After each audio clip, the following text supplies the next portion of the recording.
Once every few months, I go on a city trip to reacclimate myself into society and retain my basic social skills, and also to say hello to my friends because they don't live in the middle of nowhere like I do.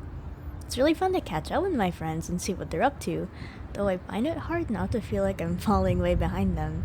My early 20s are coming to an end, and as I reach my mid 20s and looking back on the past few years since I've graduated high school, I have to wonder, have I really done anything? I've learned a lot and have tried a lot of new things, but I've been finding myself wondering if it'll all amount to anything. I wonder if straying off the beaten path will ever pay back in dividends or if it was a fool's errand to try and do my own thing. Regardless, I am thankful for everyone who has supported me and believed in me and what I do, whatever that is. I don't really know what I'm doing, but I hope I'm at least learning and improving and having fun while I'm at it. I'm glad I've started streaming and running an online store, and recently I've gotten a lot better about taking care of myself physically. I'm making strides, even if it's hard for me to recognize them. I've also recently received a diagnosis and have been taking medication that has been really helpful with helping me focus and stabilize my mood.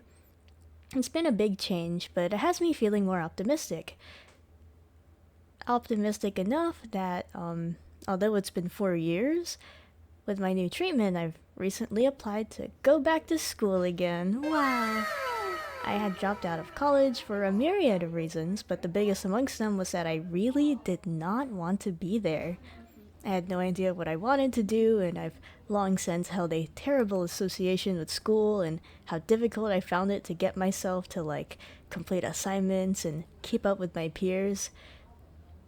It was very discouraging, but now that I know what's up with my brain and am getting treated for it, I'm feeling a lot more confident and I feel ready to give school a try again. It's a little it's a little scary, but I feel like I'm ready. Kind of. Wish me luck. Hello, voiceover Danny from the future here. I realized I did not record enough voiceover to cover this whole video, and also the fact that I haven't really explained what's been going on in the video itself. Essentially, like I mentioned, I do visit my friends in the city, and this has been my record of me going outside and touching grass. The walking earlier in the park was me when was from when I was supposed to walk for like 30 minutes to the nearest ATM, but I got so mixed up that it ended up becoming a 5-hour walk, and I was kind of sunburnt. That salmon you saw earlier, my dad and I were getting sashimi and we saw that it was $30, and then there was an uncut version of the fillet that was like half the price, $15. So we went for that, and well, you saw, I massacred that thing. I hacked it into pieces. At first they were way too thin, but I kind of made more decent pieces toward the end. Now, after a party with my friends, we went to the mall and went to round one, and as you can see, they're slaying at DDR.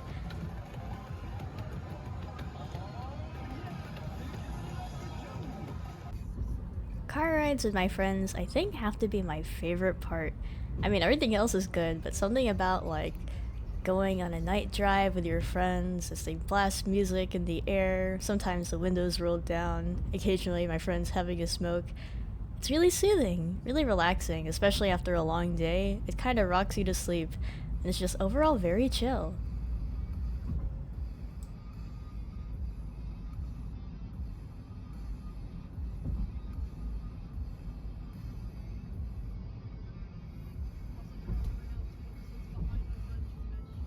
Bro, how is the new Spice and Wolf? I like it so far. I'm so glad they're remaking it because the original just skipped an entire volume. Damn. I didn't watch the original Spice and Wolf, but watching the remake, I'm not gonna lie, I don't think I'm the target audience. I am.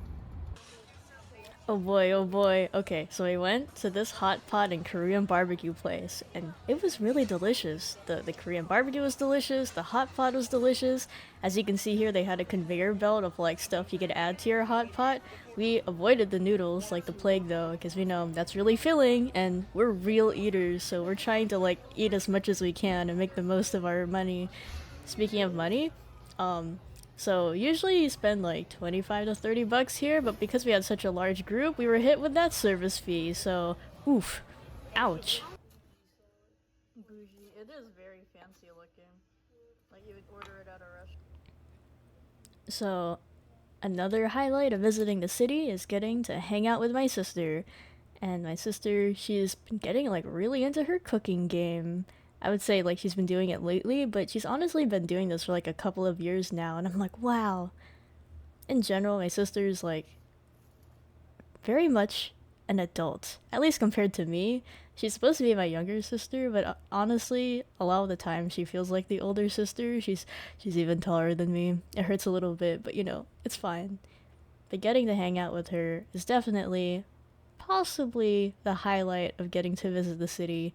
No hate to my friends, but it's nice to be able to hang out with my sister again.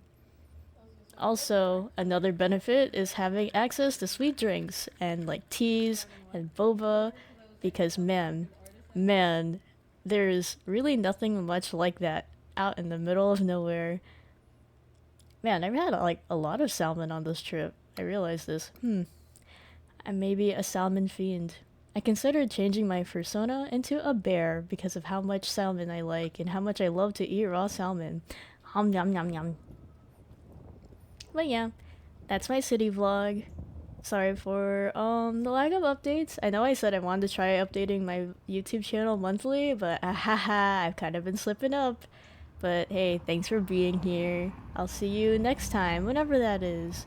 And as always, thank you to my patrons for making this video possible. Goodbye.